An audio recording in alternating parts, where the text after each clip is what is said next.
Vamos começar aqui. Responde, gente. Ficar esse... Sim, dá pra ver. Sim, tá acompanhando. Sim. Vou dar a cor aqui para ficar mais destacado. Já tem gente entrando.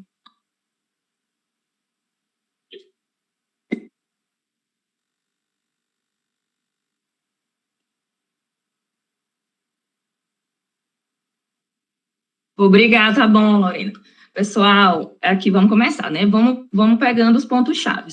Homem, né, 46 anos, vai ao pronto-socorro com queixa de cólica forte. Forte intensidade, região lombar direita, com irradiação. Aqui já está uma palavra que já consegue conduzir a gente para o diagnóstico, tá? Porque a dor que irradia, normalmente a gente está falando de um objeto, né? A palavra mais ou menos isso, que ele está andando, que ele está correndo, porque se for uma dor que não irradia, uma dor que está localizada no mesmo local, uma inflamação, a gente já estaria pensando mais numa infecção, numa pielonefrite. Então, aqui, quando a gente fala de irradiação, é porque ele está querendo falar que é uma pedrinha que está caminhando. Aí vem aqui, um flanco enfose ilíaca direita a 12 horas, que leva à incapacidade laboral. Quem já teve essa dor nefrética, né, essa dor, ele já sabe que é uma dor realmente muito forte. O paciente, ele chega, né, com aquela posição fetal, vomita bastante, é uma dor muito intensa, fica às vezes até no chão pedindo ajuda. Refere que já apresentou alguns episódios semelhantes, com várias ocorrências, tá? Nega disúria e polaciúria, o exame físico apresenta irregularidade geral, fácil de dor, sudorese profusa, né? Muito característico de quem está com realmente muita dor, não está febril. Aqui, aí não está febril, pressão normal, sinal de Giordano positivo, e em rotina de urina constata-se urina turva, ausência de nitritos. Aqui a gente já tem duas coisas que podem levar a gente a descartar uma possível infecção, que é a ausência dos nitritos e a ausência da febre. Presença de leucócitos aqui no limite normal e presença de hemácia. A gente sabe que se tem ali, né, um cálculo passando pelas vias urinárias, esse cálculo vai causar uma lesão. Então, aqui, nosso diagnóstico é litíase renal. E qual vai ser a conduta para isso? Chega um paciente com litíase renal, você vai direto mandar ele para uma cirurgia? Não. Você vai, né, controlar a situação desse paciente, né, vai hidratar ele, a gente vê que ele está um pouco desidratado aqui, né, 1 de 4, tá com muita dor. Então, litíase renal e analgesia e hidratação. Alguém ficou com alguma dúvida nessa questão? Não. Ok, então, e percebam que aqui, né, padrão INEP, né, gente, um texto gigante, né, um texto que pode te oferecer algumas informações que pode te confundir, como as hemácias, mas as informações principais você tem que saber filtrar, que é a ausência da febre, né, a ausência dos nitritos. Então, é muito difícil uma prova te dar uma infecção urinária sem nitrito, porque, via de regra, nas provas, é ele que vai estar indicando a presença da bactéria, né, quem sabe a principal bactéria da infecção urinária. Escherichia coli. Escherichia coli, isso aí. Então, Ô, Fabiana, rapidinho. Se no caso, eu entendi realmente que é uma litíase renal, né? O cálculo saiu do local. Agora, para ser cirúrgico, ele teria que dar alguns dados em relação ao tamanho do cálculo e alguma coisa desse tipo, né? Sim, ele teria que estar um cálculo que ele não estaria passando, ele estaria, tem alguns fatores que fazem a conduta ser cirúrgica. Mas, ainda assim, você primeiro tem que analgesiar e hidratar ele, entendeu? Mas tem alguns fatores como, se essa pedra ela estiver obstruindo, uma pedra muito grande que está obstruindo, que está causando uma infecção recorrente, como já apareceu outras vezes no INEP, entendeu? Mas, ainda assim, a conduta inicial é você chegar e já analgesiar esse paciente, porque ele está com dor, ele está sofrendo. Fabi, se o caso estivesse pedindo ao econômica, né? Também do paciente entra em emergência, na cirurgia de emergência. Oi? A instabilidade econômica do paciente. A minha irmã teve essa crise, ela teve que entrar numa cirurgia de emergência. Ela foi, aí fizeram a hidratação nela, fizeram um tramal, ela veio para casa, 5 minutos depois ela voltou numa situação calamitosa. Sim, essa pedra provavelmente era uma pedra muito grande, que estava obstruindo, estava causando já... O que ela pode causar? A pedra que ela não desce completamente, ela pode causar hidronefrose, ela pode causar... Aí ela causa outras repercussões, que ele não tem aqui no caso, tá? E a vida real, Dulce, tem diferença da prova, tá bom? Então, nesse caso, Fabiane, né? Isso. A conduta inicial seria hidratação e analgesia. Aí, caso se houver uma obstrução ou uma litíase obstrutiva refratária, aí seria com a cirurgia. Isso. Ainda assim, né, a cirurgia você tem que avaliar tamanho, tipo do cálculo, né, ainda assim você tem algumas opções de tratamentos, litotripsia, entendeu? Tem alguns poréns aí. Fabiana?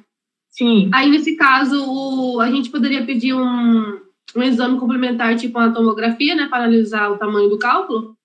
Pode. Você pode pedir uma ultrassonografia de vias urinárias, pode entrar sempre, a gente sempre começa com o mais barato, né?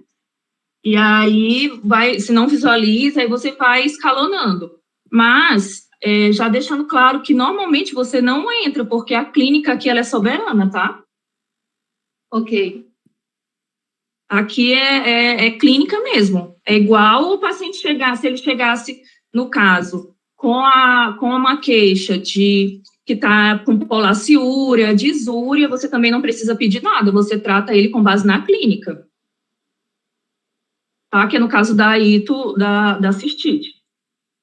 Sim, obrigada. Questão 2, paciente, 45 anos, não tem gente aqui. 45 anos, multípara, é atendida... Gente, eu quero chamar a atenção para esse tema, tá? É o tema da cirurgia vascular, que ele é um tema que ele está crescendo bastante nos olhos do INEP. Então, se eu fosse vocês, não ignorem, ele parece um pouco difícil, mas não ignorem, dê uma estudada nele, tá bom? A cirurgia vascular, ela vai incluir, né, algumas doenças como a própria trombose venosa profunda, doença arterial crônica, doença arterial aguda. Então, dá uma olhadinha, saibam diferenciar cada uma e saibam pelo menos o manejo inicial, que é o que o INEP gosta, ele não quer nada muito aprofundado. Deixa eu ver quem está entrando aqui para aceitar.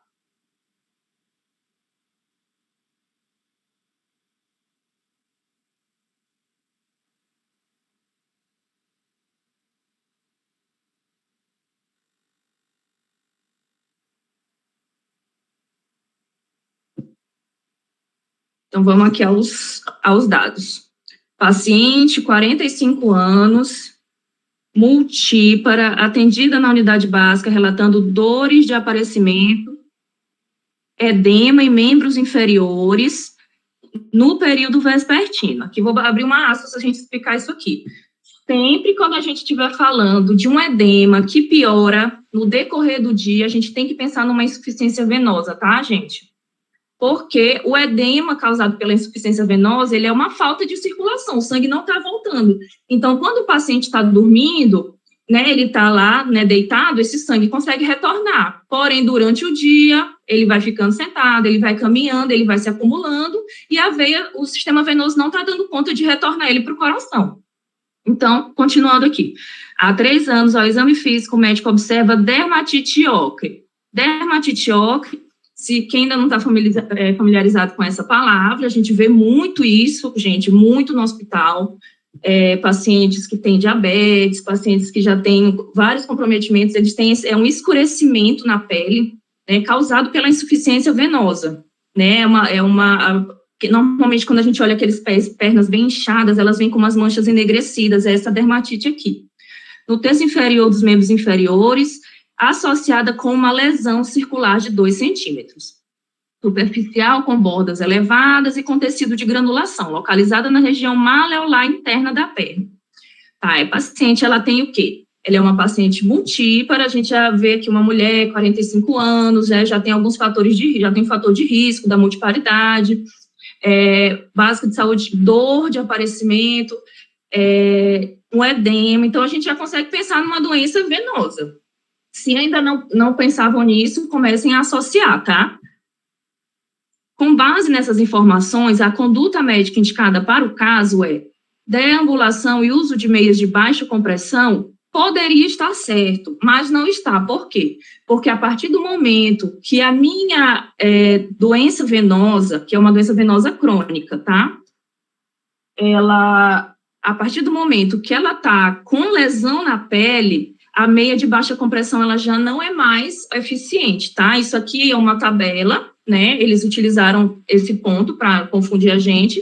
É tratamento também, mas como ela já apresenta uma lesão de pele, já é necessário uma meia de média compressão, tá? Então, eu tenho um quadrinho com isso, né? Depois eu vou mandar para vocês, que a partir de cada nível que esse paciente chega de insuficiência venosa, é como se a meia fosse subindo a compressão para ajudar. E a elevação das pernas, o que a gente falou? Que o paciente está ficando em pé, está ficando em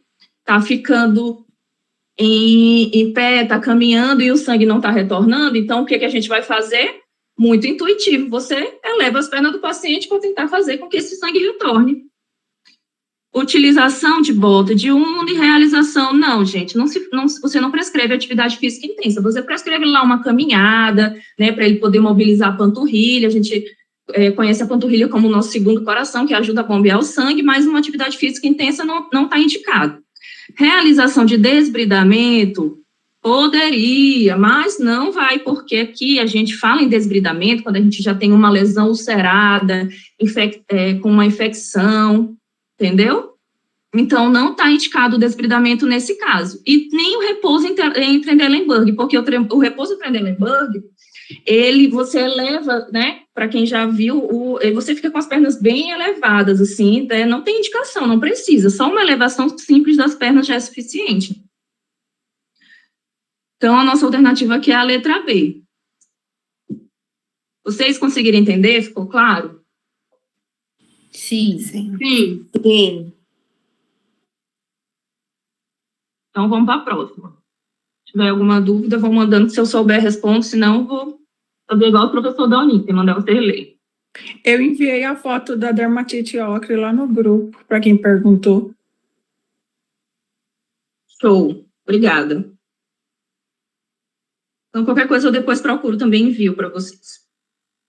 Um adolescente não identificado, encontrado desacordado, tá? Essa questão aqui eu acredito que ela foi anulada, mas a gente vai entender o que aconteceu com ela, porque o INEP, se ele não conseguiu cobrar isso da gente, ele vai tentar cobrar de alguém.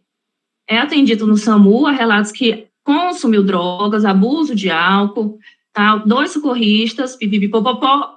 Importante aqui, AESP. Ritmo AESP. O que é o ritmo AESP? Ele é um ritmo não chocável. Não chocável. A partir desse diagnóstico é realizado o acesso venoso de urgência. Já fez um acesso venoso, tá? Aqui já iniciou. Então, vamos só recapitulando. Quando a gente tem uma parada cardiorrespiratória, a gente tem 4 tipos principais, né? Então, primeiro a gente vai dividir em ritmos chocáveis e não chocáveis. Uma mnemotécnica fui ver TV, levei um choque. Então, FV e TV, eu choco. AESP e o outro lá que eu esqueci o nome, não choca, tá?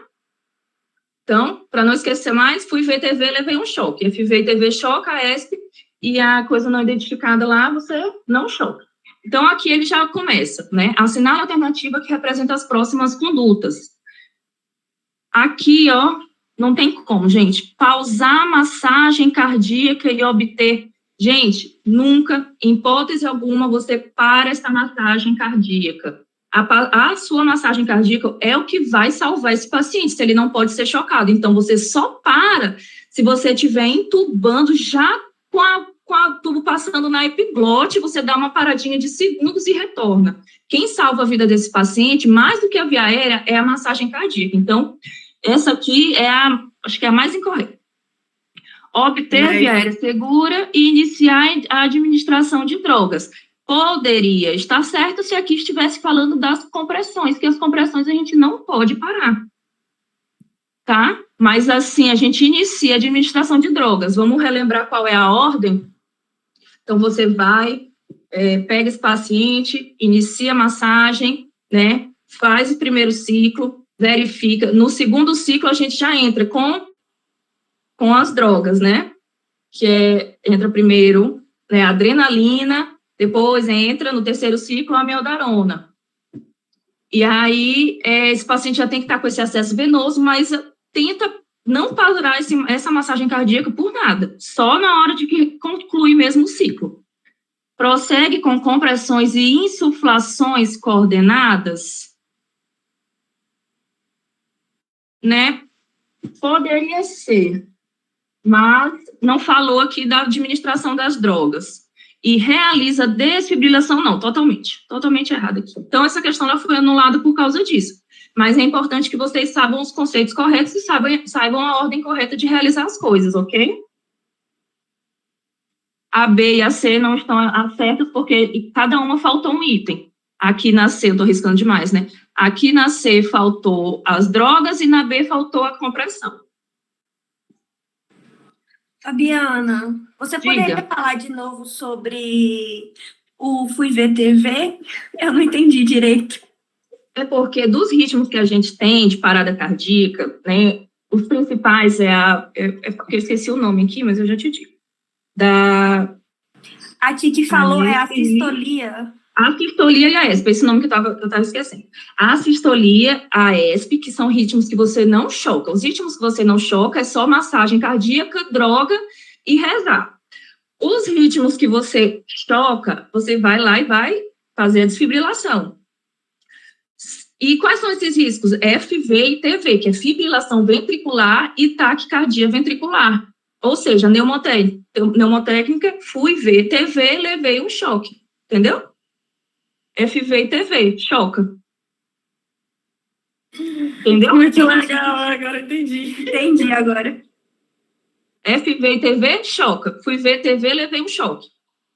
Não, gente, peraí. Eu sou muito lenta para essas coisas. Entendeu? Quer que eu repita? Fibrilação ventricular e taquicardia ventricular. Taquicardia ventricular faz choque cardiogênico, dá o choque, né? É choque, vamos falar assim nos termos mais chulos. Para a gente entender. Sim. E a ESP e a sistolia, não, é só massagem cardíaca e drogas. E ficar checando o pulso. E aí, se o paciente tiver necessidade, você entuba. Mas lembrando que, para entubar, a gente não pausa a massagem, a gente só pausa no momento mais crítico, que é ali na hora de passar a epiglote, e é questão de segundinhos e já retorna. E agora, deu para entender? Sim, agora sim, entendi. Então, fiquem de olho nesse tema aí, que pode ser que venha para vocês, já que eles não tiveram êxito em tirar da gente. Um médico, né, de uma unidade básica, acredito até que a gente já falou desse assunto na vez passada. Consulta em gestante, idade gestacional 30 semanas, ao realizar o terceiro tempo da manobra de Leopold, vamos revisar agora. Quais são os tempos da manobra de Leopold? Quem fala para mim? Bora, participação social. Situação, posição, apresentação e simulação. Então, os tempos da manobra de Leopold, né, o primeiro, segundo, terceiro e quarto tempo, e neles a gente verifica, né, a situação, a posição, né, a apresentação e a insinuação. E aí, primeiro tempo, eu vou lá com a mãozinha em formato em formato côncavo, né, lá na barriga da gestante, na parte superior, e aí eu verifico se esse feto, qual é a situação que ele está, quais são as situações que eu tenho. Longitudinal, né, e transversal. que ele pode estar em pezinho, ele pode estar mais viradinho. E aí, no segundo tempo da manobra de Leopold, eu abaixo a minha mão para a lateral da barriga da paciente, eu verifico, né, eu palpo bem na lateral para verificar qual é a posição desse bebê, as posições quais podem ser? Direita e esquerda. Ela pode estar à direita e à esquerda da mãe. E depois disso eu vou lá e com a minha mão em C, né, o meu indicador e o meu dedo médio, pode ir fazendo com a mão de vocês. Vem aqui na pubis da paciente e aperta bem, faz um movimento para um lado e para o outro, para você verificar qual é a apresentação. Lembrando, a apresentação, como é que esse bebê está se apresentando para o mundo? Ele está se apresentando de cabeça? Ele está se apresentando de bunda? Então, a apresentação vai ser cefálica, pélvica, entendeu? E aí, por último, é a insinuação, né, que é o quarto momento, que é aquele momento que eu viro de costa para o paciente, né, coloco a minha mãozinha lá, também na mesma posição, né, do pubis, mas aí eu vou tentar escavar, vou ver como é que está essa escava, ou seja, o quanto esse bebê já está insinuado, o quanto ele já está querendo sair. Deu para entender? Foi muito rápido. Deu para entender. Então, aqui, vamos ver aqui a pergunta. Terceiro tempo a gente já viu aqui o que ele diz, né? Apresentação, identifica estrutura óssea arredondada, ou seja, estrutura óssea arredondada, na apresentação é o quê? Cefálico, tá, gente? Nesse caso, é correto afirmar que a situação, que momento que a gente viu a situação? No primeiro. A situação, se ele está cefálico, significa que ele está... Longitudinal. Longitudinal, mas não é isso aqui, não. Transversal. Longitudinal, tá, gente? Quando ele fica com a cabecinha para baixo, é porque ele está... Se eu estou conseguindo sentir a cabeça dele, ele está longitudinal, tá?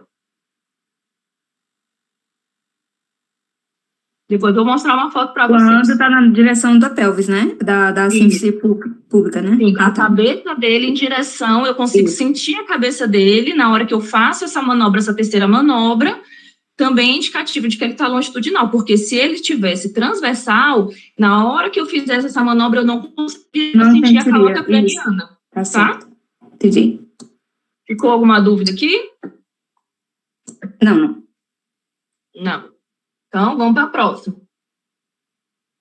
Após a promulgação aqui, é coisinha chata, mas eu vou dar uma dica para vocês. 2 leis que vocês têm que saber, tá? De que elas... Se vocês não quiserem decorar, mas vocês pelo menos têm que saber do que elas tratam. Que é a Lei 8.080 e a Lei 8.142.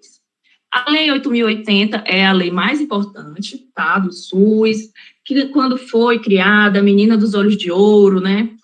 E a Lei 8.142, ela é referente a orçamento, tá? Ela é referente à participação popular, coisas que o INEP gosta muito de perguntar, e eu acho que, inclusive, nessa prova minha, ele perguntou 2 vezes, tá?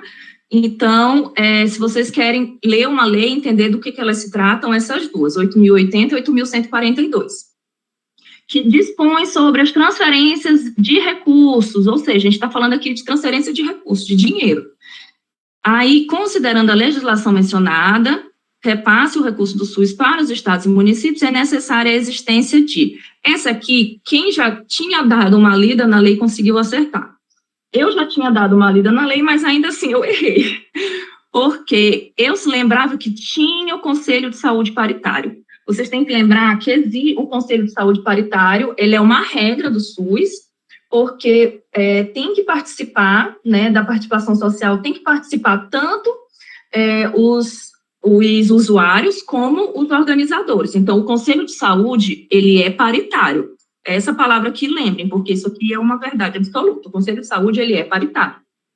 E aí, qual seria a resposta certa? Seria essa D. Por quê? E eu marquei qual? Eu marquei essa aqui. Por que eu marquei essa aqui? Porque eu li Conselho de Saúde Paritário, mas eu não lembrava se existia esse plano de diretor de regionalização. Mas não existe, a lei não fala disso. Então, realmente, eu digo que só quem leu a lei ou quem chutou conseguiu acertar essa, que é aqui, ó, sobre o que a lei fala. Então, depois vocês vão lá, dar uma olhadinha, uma lida, né, o que consta, porque a verdade é que essa questão aqui, ele é um pouco sacana, porque nenhuma delas está errada. A questão é que algumas não constam nessa lei, constam em outras leis, tá?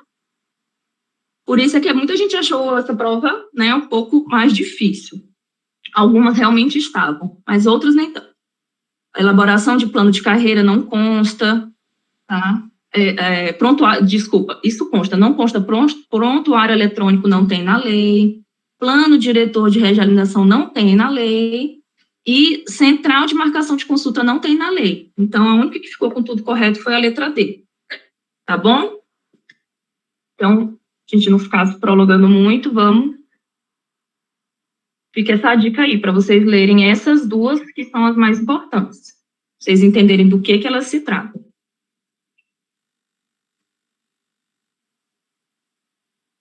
Vamos para a questão 6.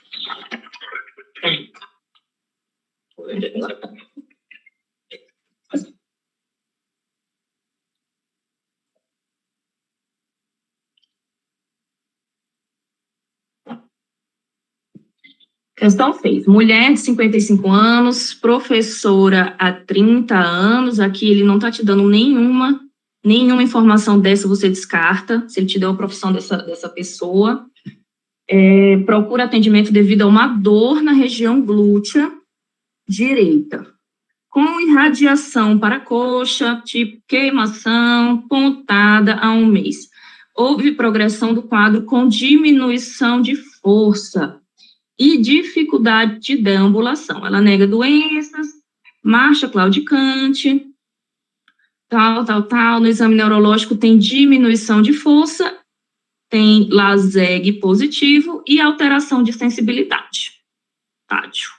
A partir daqui, eu já consigo excluir algumas opções. Por quê? Se eu tenho diminuição de força, significa que eu não estou conseguindo realizar uma ação. Então, a minha neuropatia, então fique claro, se eu tenho LASEG positivo, né, para quem não lembra, o LASEG é uma manobra semiológica, estudem manobras semiológicas, que você faz quando o paciente tem lombalgia, e se ele for positivo, indica uma neuropatia, tá? Se ele for negativo, a chance é de ser uma lombalgia simples mecânica, mas se ele for positivo, a chance de ter a afecção de um nervo, ela é muito grande. É para isso que ele serve, para verificar se tem. Então, se tem LASEG positivo, eu tenho neuropatia, tanto que todas as opções aqui tá neuropatia. E aí, ele apresenta diminuição de força, ou seja, eu não consigo realizar. Isso aqui é motor, tá? Se eu não consigo realizar, é afecção motora. E também eu não consigo sentir, então é afecção sensitiva. Então, eu tenho tanto motora como sensitiva. Então, aqui, se eu tenho aqui neuropatia periférica só sensitiva, eu já descarto. Se eu tenho periférica só motora, eu já descarto. Entendeu? Então, você vai procurar essas palavrinhas aqui. Não consegue dobrar, não consegue realizar algum movimento, não tem força, é motor. Se ele não consegue sentir, se ele está com anestesia, parestesia, é sensibilidade. Então, as que tem só um ou outra, eu já descarto. E aí me sobra o quê? Neuropatia autonômica. Não tá bem, essa palavra ela não se encaixa bem aqui, porque quando a gente fala de doenças autonômicas, a gente está falando lá do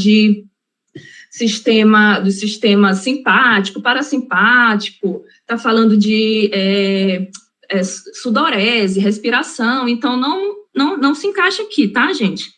Aqui é uma neuropatia periférica sensitivo-motora distal. O que levou muitos cursinhos a quererem anular essa questão é essa questão do distal aqui, porque eles dizem que não está correta, porque o certo seria proximal. Mas, ainda assim, essa ficou a alternativa mais correta pela banca, tá bom? Vocês conseguiram entender? Sim. Sim. Mais alguém?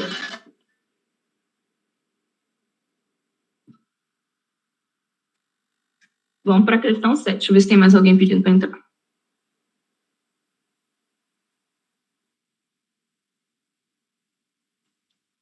Questão 7. Homem de 72 anos, se vocês estiverem ficando cansados, vocês avisam aí, tá? Que a gente dá uma pausa. Manda bala, vai. Homem de 72 anos, essa aqui foi realmente, essa aqui eu vou ter que admitir para vocês, essa questão estava difícil. Essa aqui eu acertei, acho que foi pela mão de Deus mesmo.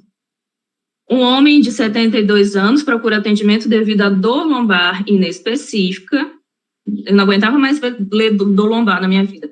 Nega hematura e sintomas urinários, relata ter diabetes, hipertensão arterial, faz uso de metformina, hidroclorotiazida, pipipi, simvastatina. Em tomografia, ele tem uma lesão sólida nodular. Então, ele já partiu para o primeiro passo, que ele já fez um exame de imagem, né? Então, eles já estavam desconfiando aí de alguma coisa. Hipervascular, medindo 4 centímetros, não é pouca coisa, imagina um rim com uma imagem com uma massa de 4 centímetros, um rim pequeno, sem linfonodomegalias, aqui eu já consigo gostar dessa informação. Em complementação de estadiamento por meio de tomografia de tórax, não foram identificadas doença à distância. Se não tem doença à distância, gente, aqui uma parte aqui eu já tiro, tá? Eu já nem olho mais para ela. Doença à distância, eu estou falando de metástase, não tem metástase. Diante desse quadro, a hipótese diagnóstica mais provável é, aqui, o que poderia sobrar para mim? Sarcoma, linfoma e carcinoma. O que ele me falou aqui? Sem linfonodomegalias. Então, eu já posso pensar em descartar o linfoma também. Não é não? E aqui sobra para mim um sarcoma e um carcinoma.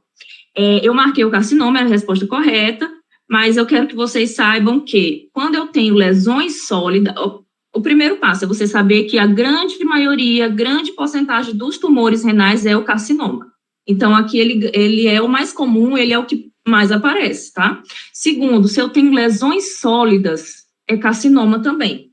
Se na tomografia aparece lesão sólida, é carcinoma, tá certo? Esse é o ponto da questão.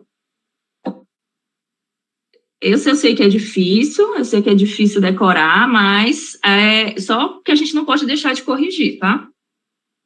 Fabi? Ficou claro? Sim, é uma pergunta. Pode? Diga. Eu, quando vi a correção, também falava da questão da lesão hipervascular, que também é característica do carcinoma.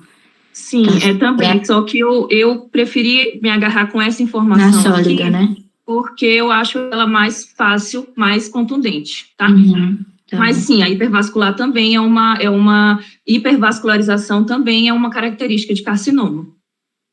Obrigada. Mas eu não sei se vai cobrar isso de novo, eu acho difícil. Mas se for, né, todo mundo já entendeu o que é. Lesões sólidas, eu estou falando de carcinoma. Se eu estou falando de lesões, tem tudo isso aqui, mas ele tem lesões císticas, né? Aí já pode ser que seja um sarcoma. E se ele tiver, né, na tomografia, você vê alguma coisa lá no pulmão, já é uma metástase. Um recém-nascido a termo, com 6 horas de vida, com peso de nascimento, tal, que a gente já vê, né? O que é o nome disso aqui? Quem fala aí para mim? Bebê que nasce com 4.200. Macrosomia. Macrosomia fetal. E aqui, ó, sejam ágeis, tá, gente? Sejam rápidos, você não tem tempo. Começou a ler, olhou isso aqui, você já começa a pensar em diabetes gestacional, macrosomia, riscos, entendeu? O raciocínio de vocês clínico tem que ser rápido. Quando eu penso nisso aqui, eu já penso o que esse bebê pode ter, o que ele pode ter? Diz aí para mim. Hipotireoidismo. Hipoglicemia. Principal seria a hipoglicemia, tá? Então, é isso que eu quero que vocês estejam atentos. Antes de você terminar, você não deixa para pensar na questão aqui, não. Você já, ponto a ponto, você já vai fechando suas caixinhas de diagnósticos.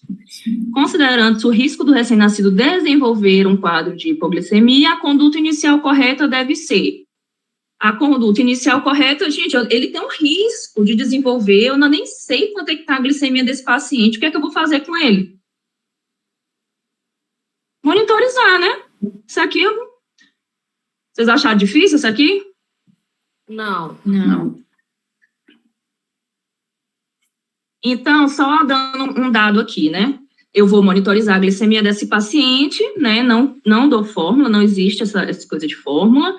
Reposição de glicose venosa, essa questão que ela está totalmente errada, ela não está nem meio errada. Por quê? A glicose venosa, ela só vai ser feita em abaixo de 25, tá? Se eu monitorizei essa glicose está abaixo de 25, com esse paciente assintomático, aí eu entro com a glicose venosa, tá bom? Reposição de glicose venosa, caso o paciente apresente letargia ou crise convulsiva. Então, ele tem que estar abaixo de 25, tá, gente? Beleza? Para fazer essa reposição venosa. Como é que é feita a glicose venosa? A gente já viu, né? 50-50. 50%, 50 ml. Entenderam? Alguma pergunta? Não, tranquilo. Tranquilo? Essa questão aqui eu já até resolvi ela com alguns de vocês, né? Vou pagar aqui, mas só reexplicando. Quando a gente está falando, né, dos princípios do SUS. Ficou faltando a 9, Fabi. Oi? Ficou faltando a 9. Tá, perdão. Paciente, 55 anos, esterectomizada, vai à consulta referindo sintomas de climatério, ela relata para osteoartrite, coxofemoral, nega ter hipertensão, diabetes, aqui ela já não tem alguns fatores de risco, que seria importante a gente verificar, ela já não tem, né, então a gente pode utilizar quando a gente vê aqui, ó, é isso que eu vou falando, na metade da questão vocês já vão desenvolvendo o raciocínio clínico de vocês. Não tem hipertensão, não tem diabetes, não tem dislipidemia, essa paciente olhar que não tem nada que impeça ela de fazer uma terapia hormonal, tá? Nega antecedentes familiares de câncer de mama, de ovários, relata ter antecedentes de doença de Alzheimer, não contradiz, né, não contraindica, por sua parte de mãe materna, nada a ver. A paciente informa estar interessada em utilizar a terapia hormonal, ela pode ou não pode? Ela pode, tá? Pode usar, não tem nada contraindicando ela utilizar aqui. Considerando o caso apresentado, assinala a alternativa que traz a melhor orientação relativa à indicação de terapia hormonal. Orientar a terapia hormonal isolada com raloxifeno. Raloxifeno não é a terapia hormonal. Corta. Acabou. Nem olho mais. Indicar o uso de estradiol por via transdérmica para redução do risco de osteoporose. Aqui, né, eu posso ter uma questão verdadeira. Vamos ver as próximas. Receitar terapia hormonal combinada, aqui vem o pulo do gato. Para que serve a progesterona? Quem aí sabe me dizer? Proteção do útero. Proliferação do endométrio. Exatamente. Essa paciente, ela é o quê? Histerectomizada. Por que eu vou fazer proteção de endométrio numa paciente que não tem útero? Não vou fazer, né, gente? Então, eu não preciso ter progesterona para essa mulher. Prescrever tratamentos não hormonais, pois ela é esterectomizada. Besteira, nada disso aqui. Nada disso aqui importa. Então, a minha resposta é a letra B. Ficou claro? Sim. Alguém não entendeu?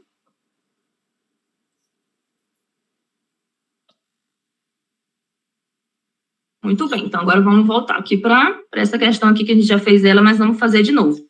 De novo, quais são os princípios do SUS? São os princípios é universalidade, integralidade e equidade. De que se trata cada um? Universalidade, mais uma vez, eu quero que o universo inteiro seja atendido, ou seja, eu quero que mais quantidade de pessoas tenham acesso ao meu serviço de saúde.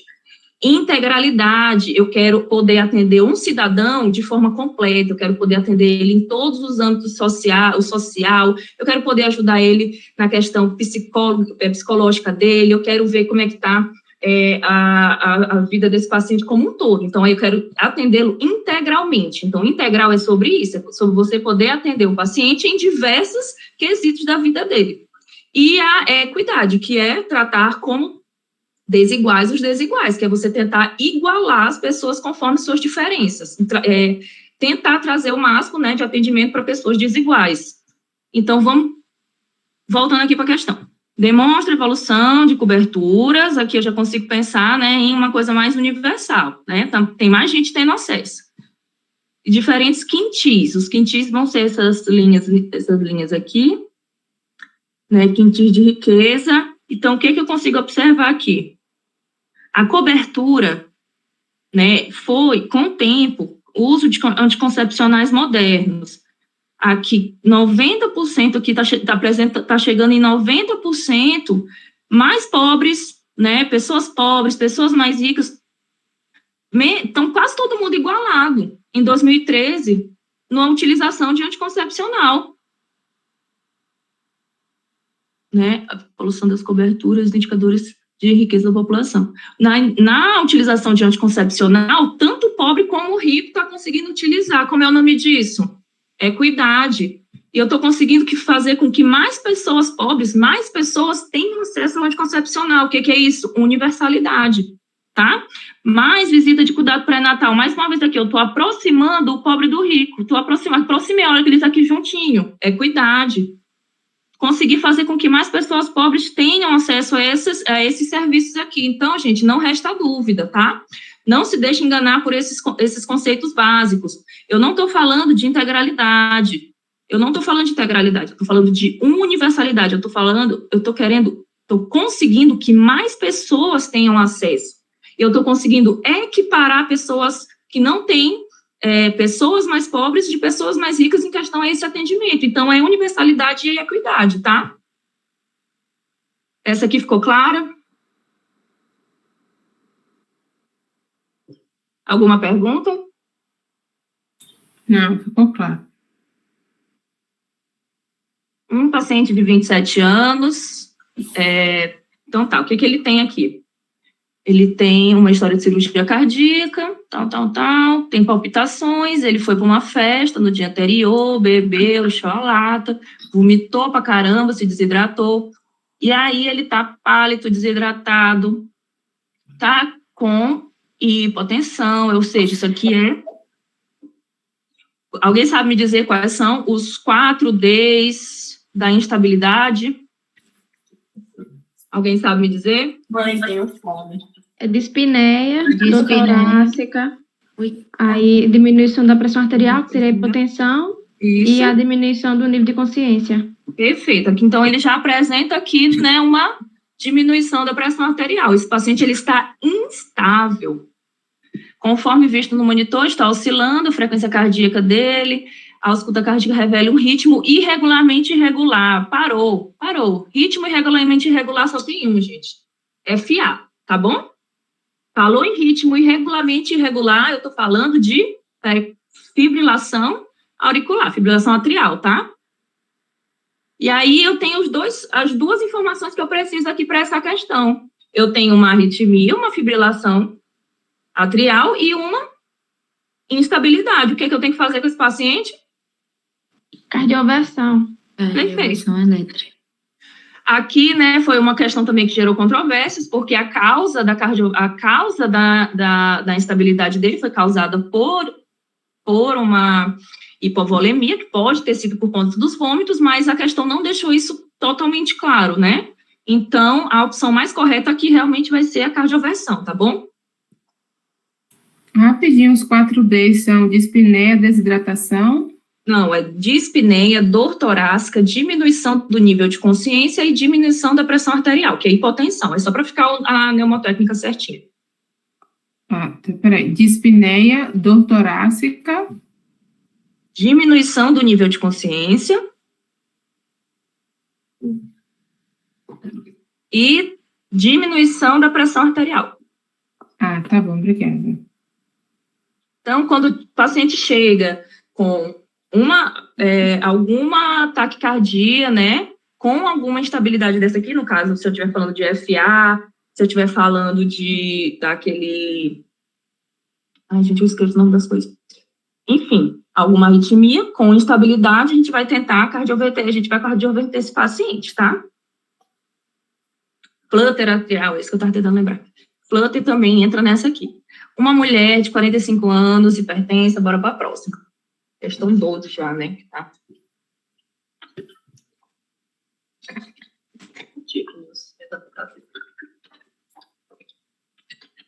hipertensa controlada com índice de massa corporal, que é baixo, né? Submetida a um procedimento de correção de hérnia umbilical em regime aqui, gente, toda prova cai. Toda prova vai cair uma ou duas questões do que eu chamo de temas gerais em cirurgia, tá? Então, não ignore esse tema que parece bobo, mas não é. Ele quer saber quando que eu indico a antibiótico profilaxia, né, em qual tipo de cirurgia que entra, que não entra, se é uma cirurgia limpa, entendeu? Em relação ao uso profilático de antibióticos, nesse caso, é correto afirmar que, ele tem, né, um anel herniário, opta pela correção sem uso de telas de reforço. Na questão das cirurgias, gente, a antibiótico profilaxia, elas vão ser indicadas quando eu tiver indicação de cirurgia suja, né, ou cirurgia contaminada. O que é que eu penso em cirurgia contaminada? Quando eu tenho uma manipulação do intestino. A gente tem que pensar que o máximo de contaminação está dentro do meu intestino. Então, quanto mais próximo e quanto mais tempo eu estiver lá manuseando o meu intestino, mais contaminada essa cirurgia vai ser. Então, se eu tenho... E outra coisa, se eu tiver também a utilização de próteses, tem que pensar que a prótese ele é um corpo estranho, o seu organismo ele pode tentar rejeitar. Então, nesse caso, eu também entro com antibiótico. E aí, aqui ele já deu que ele vai ser uma correção de hérnia, sem uso de tela. Gente, isso aqui é considerado uma cirurgia limpa, tá?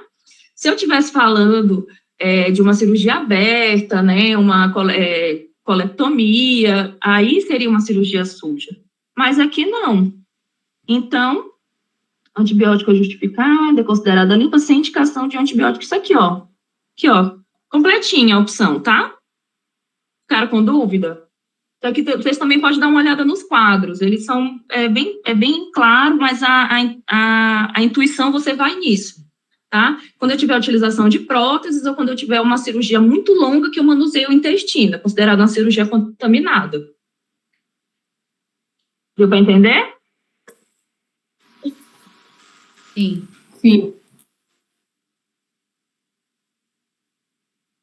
O paciente de 5 anos chega ao pronto atendimento com queixa de odinofagia e febre. Esse paciente está com uma faringoamidalite, né? Observa-se exudada amidaliana, hiperemia acentuada, odinofagia há 2 dias, febre de 38. Para se evitar a evolução para a febre reumática, o antibiótico de primeira linha para o Streptococcus beta hemolítico é sem pensar 2 vezes.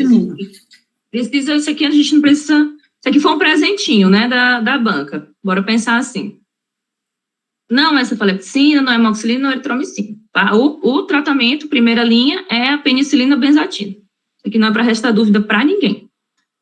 Paciente de 23 anos, G3P3, sem antecedentes mórbidos, procura atendimento em ambulatório de planejamento familiar. Tá? Nova lei da laqueadura tubária. Quem que fala para mim quais são os novos critérios? Quem está por dentro aí, na atualização?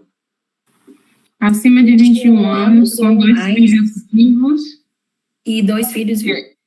Não precisa mais de consentimento do esposo. Não precisa de consentimento do esposo, tem que mostrar com 60 dias antes o desejo, né, de fazer a laqueadura. Exatamente. Então, de acordo com a lei de planejamento familiar, o profissional de saúde deverá... agora tem uma questão. No atendimento, gente, sempre que uma paciente vem falar para você, né, isso que serve também para a sua prova prática e também para a sua vida, né, você tem que alertar ela que é um procedimento irreversível. Então, você fala sobre os riscos, não é com a tentativa de desencorajá-la, mas é para alertar. E aí você pergunta, você tem certeza que você quer isso? A gente tem outras opções. Então, aí ela decide o que ela quer. Mas, então, só esse é uma o passo perguntinha. Então, a Nulipra de 21 anos, ela pode realizar a laqueadura? Sim. Se ela tiver 2 filhos vivos, pelo menos. Não. Nulipra, não. Não. 2 filhos vivos, a partir de 18 anos, ela já pode fazer a laqueadura, tá? É um ou outro. Não precisa dos filhos vivos se ela já tiver mais de 21 anos, não, tá? Ficou Isso, claro, porque gente? é ou, né? Sim, Não é isso. é ou um Isso. ou outro. Exato. Então, nesse caso, essa paciente, ela já tem, mas se ela não tivesse, ela poderia igual fazer, tá? Prescrever contraceptivo hormonal, pois a paciente não se enquadra? Não. Informar que é necessária autorização expressa? Não. Não precisa mais a autorização do cônjuge, tá bom? Acabou, caiu por terra. Não precisa mais a autorização do cônjuge. A paciente pode realizar a laqueadura no ato do parto, contanto que ela manifeste a intenção dela 60 dias antes. São esses os pré-requisitos. 2 filhos vivos ou maior a 21 anos com 60 dias de antecedência. Beleza? Então, aqui, o que eu falei? Você vai oferecer as informações sobre os outros métodos para que a paciente possa fazer a livre escolha entre os reversíveis e os irreversíveis. Ofertar orientações sobre métodos reversíveis, pois a paciente não se enquadra? Não, gente, a paciente se enquadra, tá? Alguma dúvida? Alguma dúvida? Não. Alguém não acredita no que eu estou falando? Não. Mas depois eu mando para vocês, tá? A lei. É isso mesmo. Mas confia mais em tudo que é em nós. Essa aqui, gente, também achei ela muito boa. Muito boa. Boinha demais. Estou só pagando aqui o tanto de risco que eu faço na prova. Bora lá. Homem de 45, trabalha na criação de porcos, que beleza, vai para a consulta com queixa de lesões nos pés há 6 meses, lesões de pele papulosas, né, inchadas, múltiplas, amareladas, não purulentas, com pontos enegrecidos. Parou tudo. O que é que esse homem tem, gente?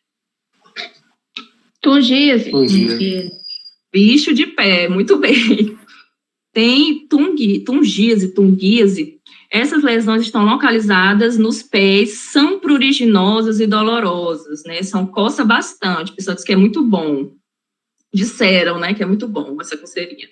Diante desse caso, a conduta adequada é recomendar o uso de sapatos fechados. Aqui, uma coisa que eu já falei, né, vou repetir sempre, você tem que ficar alerta com a questão inteira, com toda a opção do INEP, porque às vezes eles te dão uma opção em que metade dela está certa e a outra metade está errada. Então, presta atenção, lê ela com atenção. Recomendar o uso de sapatos fechados? Sim, gente, isso aqui entra, tá? Mas, aguardar resolução espontânea? Não. Administrar amoxicilina? Não, isso aqui eu vou nem terminar. Acionar a zoonose, tratar as pulgas dos porcos para interromper o ciclo, assim a transmissão pela picada desses insetos? Não. Não. E aqui, ó, realizar a retirada, isso aqui tá o procedimento certo, a gente faz a retirada mecânica dos bichinhos e prescreve a ivermectina, tá? Eu gosto de lembrar da ivermectina para esse tipo de doença, eu acho ela mais fácil de gravar, tá? Então, a gente vai entrar com medicação e com remoção mecânica, e aí você vai orientar sobre tratar o solo, vacina de tetânica, beleza? Certinho? Vamos seguir. Questão boa aqui, viu, gente? Achei essa questão muito boa, para quem estava atento. Homem de 28 anos, trazido pelo hospital, 40 anos, sofreu um atropelamento. Foi encontrado desacordado. Chegar na unidade, apresentava Glasgow 3. Aqui a gente já tem um TCE. Ponto, eu já tenho um TCE. Já começa a pensar o que a questão vai me dar de TCE. Pressão arterial, 150, o paciente está hipertenso, irregularidades respiratórias e frequência cardíaca. Como é o nome disso aqui? Frequência cardíaca de 50. Uma bradicardia. Então, ele tem uma pressão arterial aumentada, ele tem uma irregularidade respiratória e ele tem uma bradicardia. Guarda essa informação.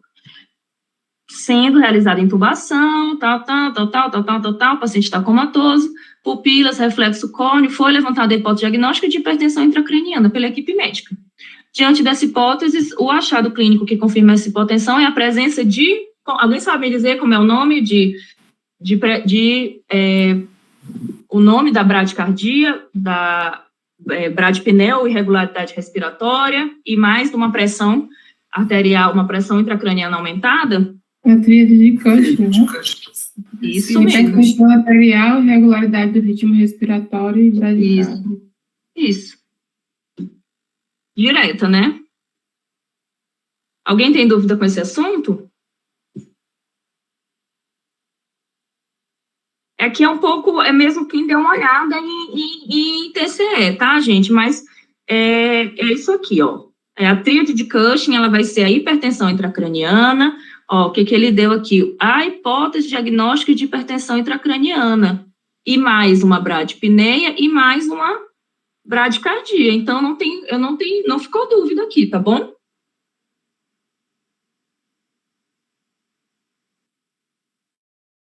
Um homem de 30 anos, com 90 quilos. Aqui a gente já resolveu essa questão, vou resolver ela aqui.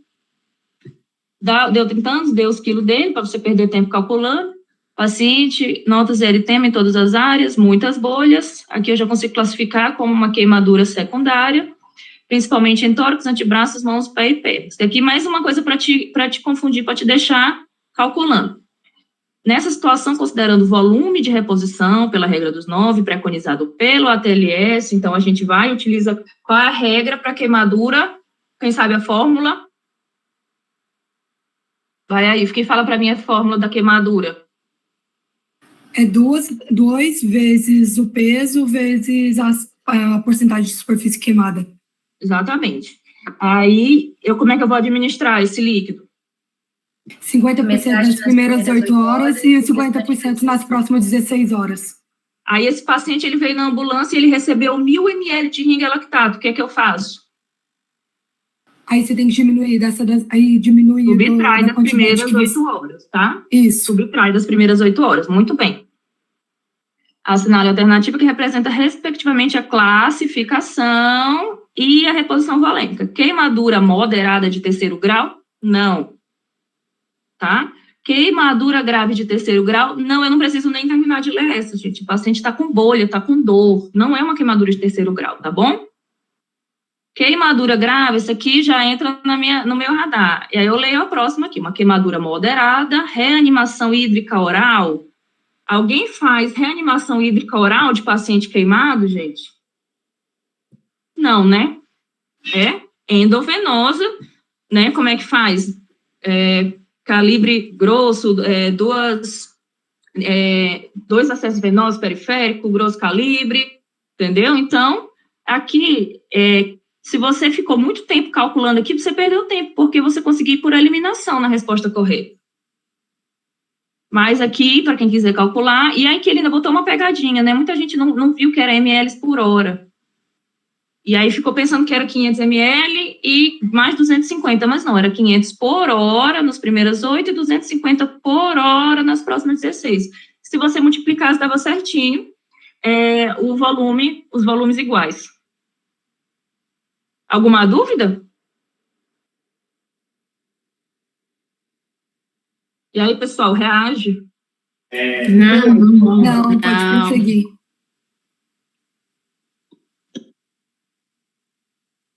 Questão 18, criança de 6 anos. Minhas anotações. Ah, tá. Essa aqui caiu para mim, tá, gente? Na prova prática, para você ver como o INEP adora puxar, dar o link numa coisa para puxar a outra. Uma criança de 6 anos, atendida em pronto atendimento, febre, paracetamol, terceiro dia de doenças, odor fétido. Como é o nome disso aqui, gente? Uma fezes com borra de café e odor fétido. Quem fala para mim?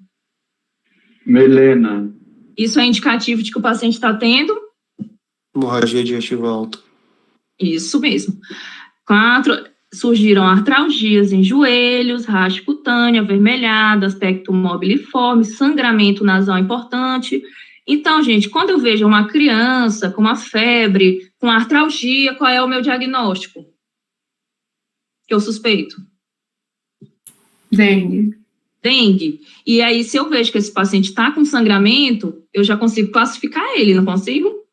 Ele tem sinais, né, de alarme. Na verdade, esse paciente aqui, esse sangramento importante, na verdade, esse paciente já está no grupo C, grave mesmo.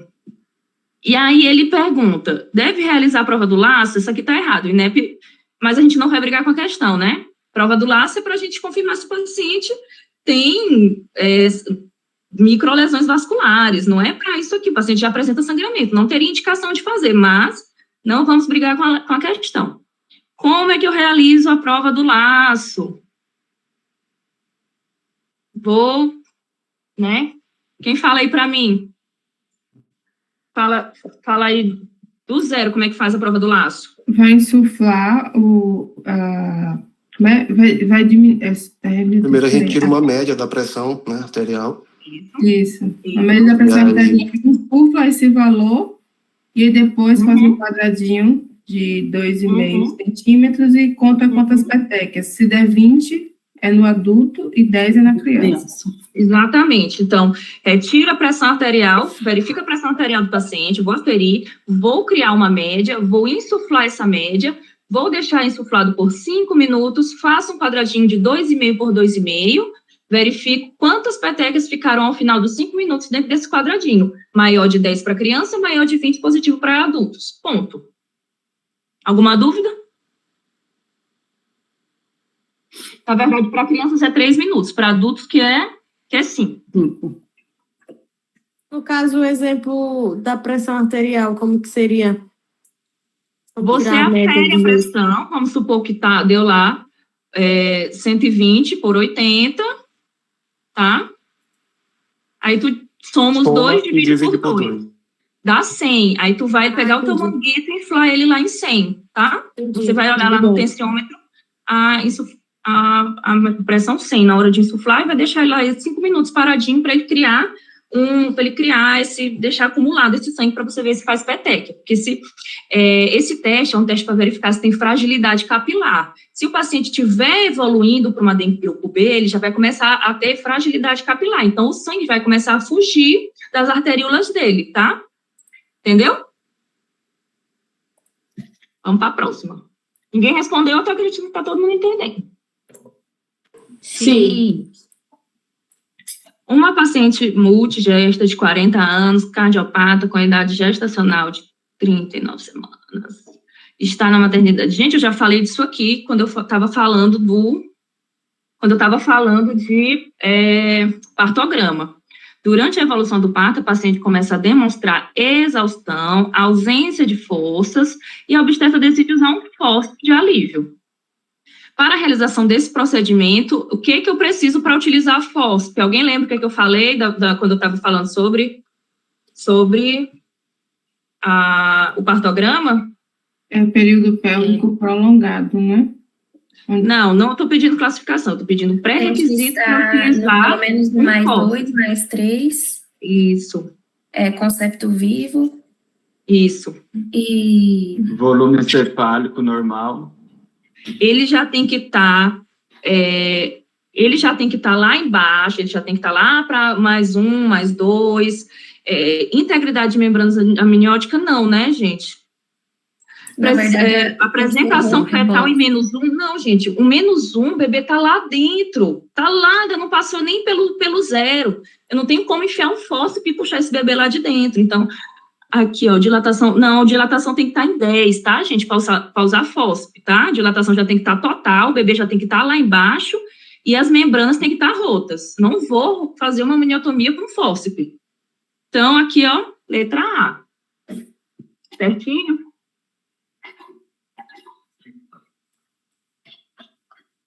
Certinho, galera? Sim. Questão 20. Menina de 6 anos viaja de férias com a família para a República Dominicana, permanece por 10 dias, diarreia líquida abundante, foi prontamente atendida pela Anvisa, tendo visto a exuberância de sintomas, desidratada, tá com cólera, gente. A cólera é uma doença que, né, é endêmica. Para onde é que ela foi? República Dominicana, é uma doença endêmica, né, de países aí do terceiro mundo, né, que fala. Durante a internação hospitalar, a paciente recebe, além de reidratação, sulfato de zinco, né, que a gente tem que fazer para toda criança que está com dengue ou com diarreia, antibiótico terapia com doxiciclina e quais vão ser as medidas de prevenção e controle, tá? Aqui é para quem assistiu, né, às aulas de vigilância em saúde, para quem está de olho. Então, gotículas durante... Gente, essa doença ela é transmitida por via fecal oral, tá? Fecal. Então, aqui não vai adiantar essa medida aqui. Proceder à notificação imediata do caso. A vigilância... Sim, vamos ver a próxima. Realizar a testagem dos pais, ministrar antibióticos no caso de serem portadores assintomáticos. Não, né? Tratar paciente sintomático. Vacinar contra a cólera os pais e as pessoas contactantes. Não tem indicação, tá, gente? A vacina da cólera, ela é para casos mesmo, uma pandemia, um negócio assim, um caso muito grave. Então, não tem aqui indicação. A gente tem uma paciente que está doente e os pais que tiveram contato. Então, o que a gente vai fazer realmente é só uma notificação imediata, porque essa primeira aqui não ia funcionar, porque a transmissão ela é fecal oral, né? Não tem indicação de administrar antibiótico para assintomáticos, e também essa medida aqui não tem como, não tem essa vacinação, não, tá bom? A vacinação consta nos países realmente endêmicos. Mas aí, nesse caso, entraria com zinco, reidratação e antibiótico? Sim, para ela, eles fizeram. Para ela, entra com antibiótico, porque ela tem essa disenteria. E qual que é esse? Quais antibióticos são? É cipro? Normalmente, para coisa, a gente entra com ciprofloxacino, a gente entra com ceftriaxone e a gente entra com a doxiciclina, normalmente, para essas disenterias, para essas infecções. Tá? Mas o mais comum é a cipro mesmo. Mas aqui eles deram a doxi para ela. Normalmente, a gente encontra a cipro para esse tipo de diarreia. Então, a única medida aqui que seria efetiva, que seria possível, é a letra B, tá bom? Aqui é uma questão que gera muita dúvida, mas aqui a gente teve que se ater, né, aos termos práticos da questão. Então, um homem de 65 anos, como eu já falei, não descarta a informação, se ele está te dizendo de onde ele vem, essa informação tem importância. Natural da Bahia, né? Aí a cabecinha de vocês já começa a funcionar. Que doenças que eu tenho, que vem da Bahia, procedente de zona rural, tal, desenvolvido, quadro de disfagia progressiva desenvolvida há 1 ano. Aqui eu já consigo pensar em 2 doenças principais, né? Eu já consigo pensar, na verdade, eu acredito que a primeira doença que vem à mente é o câncer, né, de esôfago. Porém, ele me deu a naturalidade desse homem da Bahia, então eu tenho que pensar também em doenças endêmicas, né, provenientes da Bahia, que ali são aquelas doenças mais, as hepatosplenomegalías, né, que é leishmaniose, a doença do Chagas. O quadro piorou há 2 meses, o paciente passou a apresentar vômitos frequentes, com herpes, então o paciente não está conseguindo se alimentar, gente. Imagina você passar 2 meses vomitando sem conseguir comer, o que vai acontecer com você? Ele vai emagrecer. Então, até aqui, essas informações, elas podem ser tanto para um como para outro. A partir dessas informações, é correto afirmar que a investigação complementar inicial, mais uma vez, o que vocês têm que se ater aqui, ó, complementar inicial, gente. Aqui que estava a resposta disso aqui. O que eu vou descartar? Eu tenho que descartar câncer e eu tenho que descartar a doença de Chagas, né? O megaesôfago, né? E aí, como é que eu vou fazer para descartar isso? Eu vou fazer uma radiografia de tórax.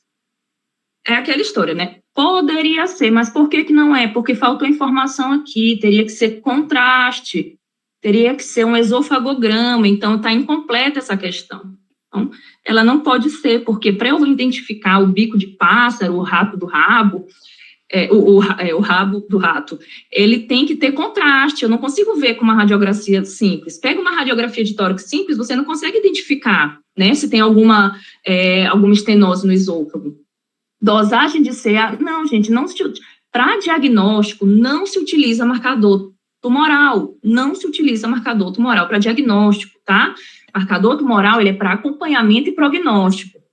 Ressonância magnética, aqui que entra, tá, gente? Inicial.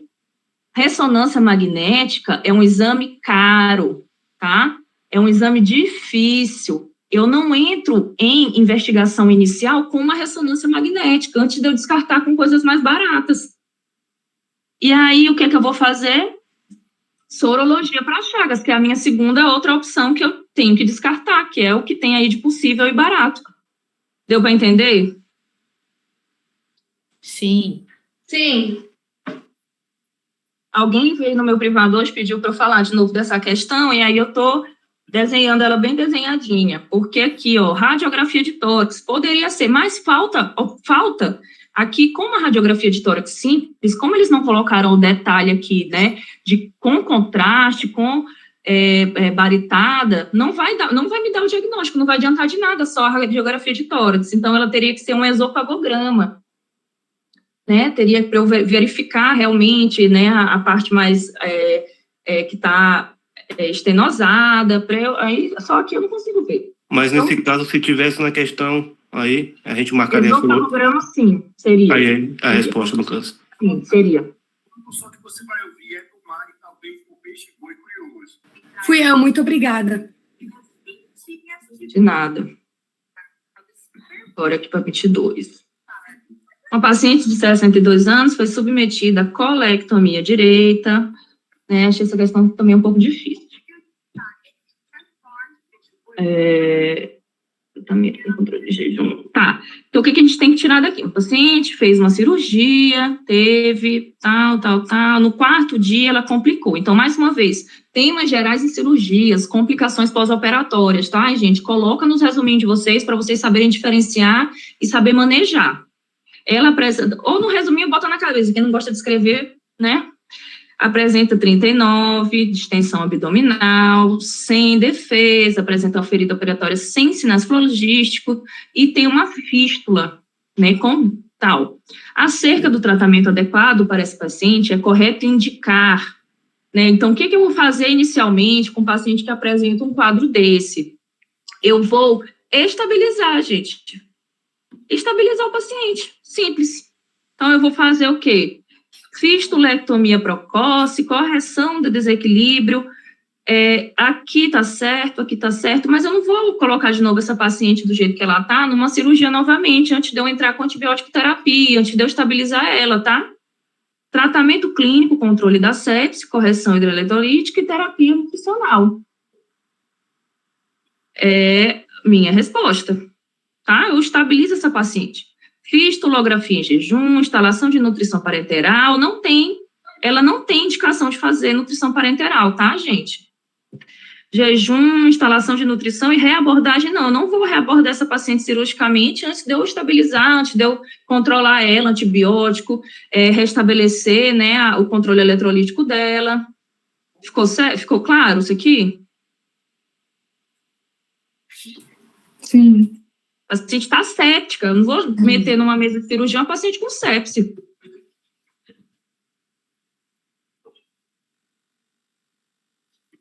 Estamos aqui tentando ser rápido para tentar fazer o máximo que eu consegui hoje.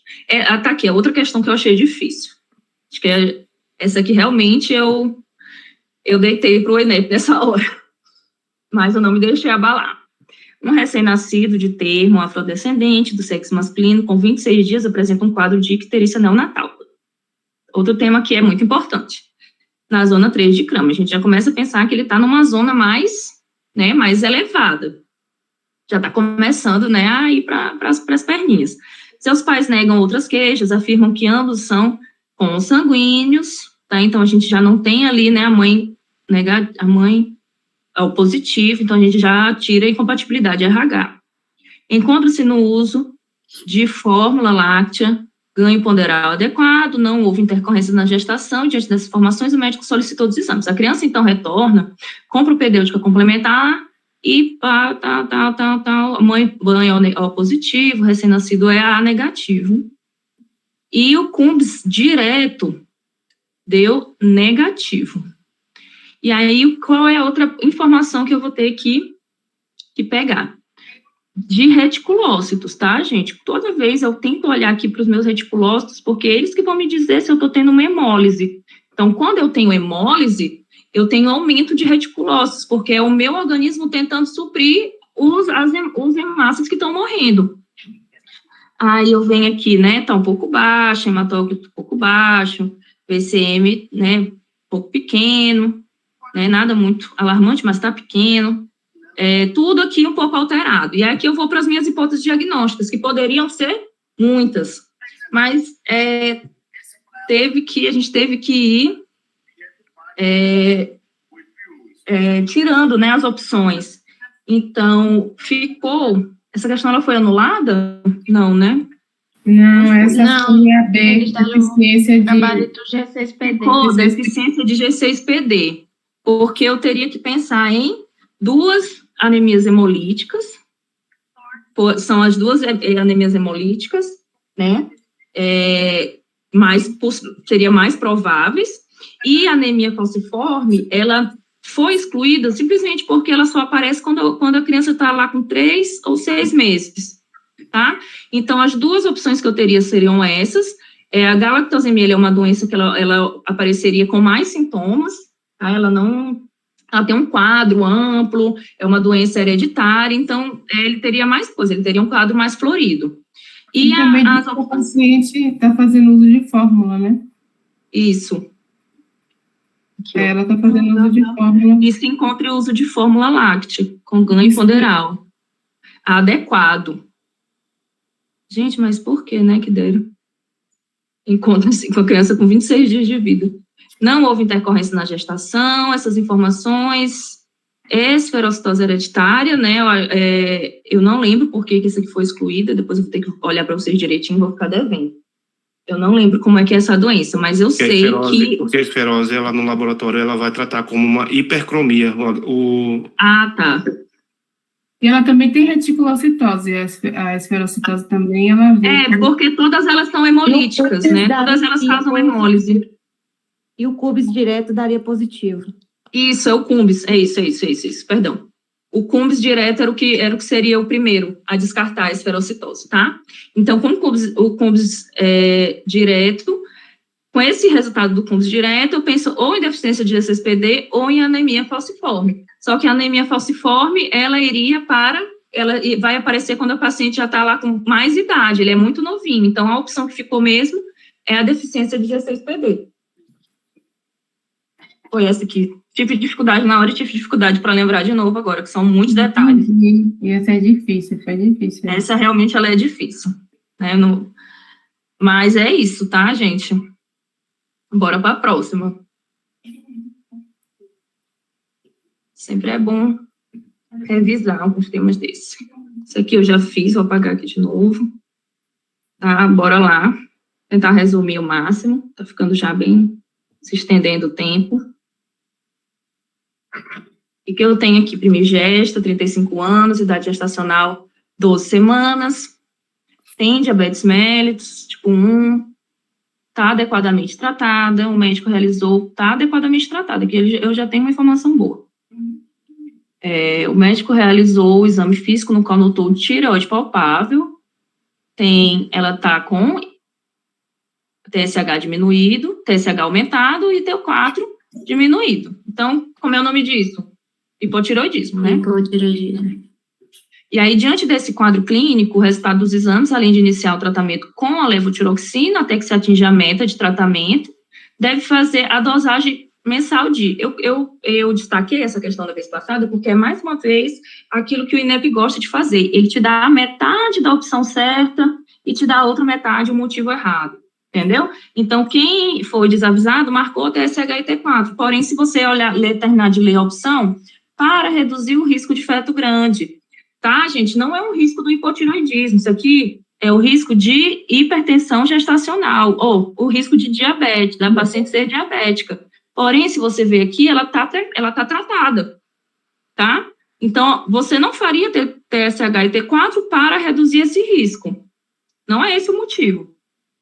T3 livre, não, a gente não faz dosagem de T3 para acompanhar hipotireoidismo. T4 livre, a fim de reduzir, não, gente, né? Pré-eclâmpsia não, T4 a gente puxa, mas a gente não vai reduzir o risco de pré-eclâmpsia. Uma coisa não tem nada a ver com a outra. TSH para evitar o parto prematuro, aqui está a nossa resposta. É isso que o hipotireoidismo pode causar. Então, por isso que essa é a resposta certa. Certinho? Sim. Essa questão aqui, ela foi de judiar. A gente passou muito tempo nela.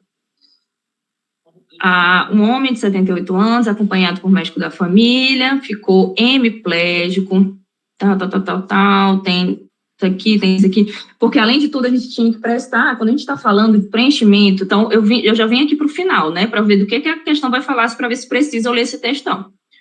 Assinale quem deve preencher o atestado de óbito e as causas básicas. Então, quais informações que eu preciso ter?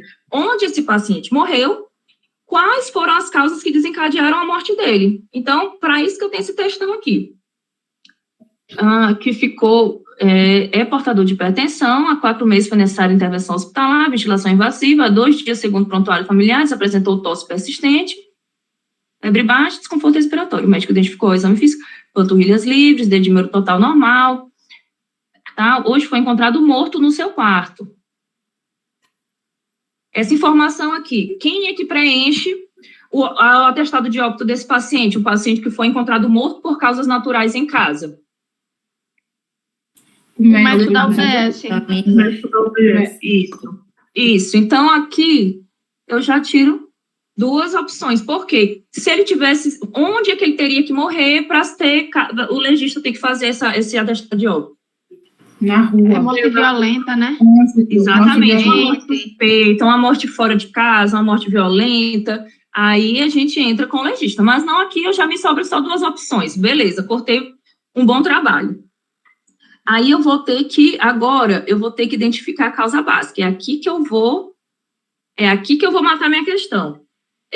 Bom, quais são as ordens de causa base, causa contribuinte? A ordem é que sempre a causa que iniciou tudo, que desencadeou a morte do paciente, sem ser a última, né? Mas a causa que iniciou a cascata que fez o paciente morrer é a causa base, é a causa que fica lá embaixo. Então, a gente vai ter que identificar isso aqui nesse texto. E ficou a broncopneumonia. Começando a coisa, 4 meses, foi necessário e tal. Se acamado, ficou hemiplégico, é portador de hipertensão, controlada, exacerbações pulmonares. Há 4 meses foi necessário ventilação invasiva, há 2 dias, segundo o prontuário familiar, apresentou tosse persistente e desconforto respiratório. Dá uma notícia muito... E o médico identificou crepitações, tá? O que foi que ele tem aqui? Pneumonia. E foi prescrito ao paciente, tratado por meio de antibiótico, e depois disso foi elevada a dose de corticoide, e depois ele morreu. Então, qual foi a doença que, de fato, iniciou a morte desse paciente? Se a gente for pensar de uma forma mais ampla, né, poderia ser a DPOC, mas a gente não... Oi? Oi, alguém está falando? Tem algum áudio aberto aí, ninguém falando nada. Tá. Se a gente for pensar da forma mais correta mesmo, mais certinha, é a DPOC. Porém, a gente não briga com a questão, né? Lembra o que eu falei? Não briga com a questão. Se ele te deu aqui uma chave que desencadeou os problemas dele, foi essa broncopneumonia, eu venho aqui na broncopneumonia, tá? E por que a D não tá certa? Gente, não existe preenchimento de atestado de óbito com parada cardiorrespiratória. Eu acho que todo mundo sabe disso, e se não sabe, tem que saber, tá? Porque todo mundo morre de parada cardiorrespiratória, então é um termo muito evasivo. Todo mundo morre, no fim das contas, com uma parada cardiorrespiratória. Então, o que que essa palavra diz para mim a respeito da morte desse paciente? Nada. Não me diz nada, parada cardíaca. Então, aqui, eu venho com broncopneumonia. Se eu tivesse parado para ver só a parada, eu já conseguiria de antemão já tirar essa opção aqui antes. Já conseguiria retirar ela do escopo. Beleza, gente? Certinho? Alguma dúvida? Sim. Sim? Uma paciente de 74 anos, qual é a questão 26? Ah, tá. Paciente de 74 anos, tem que passar para vocês ainda não têm, quais são os sinais de alarme.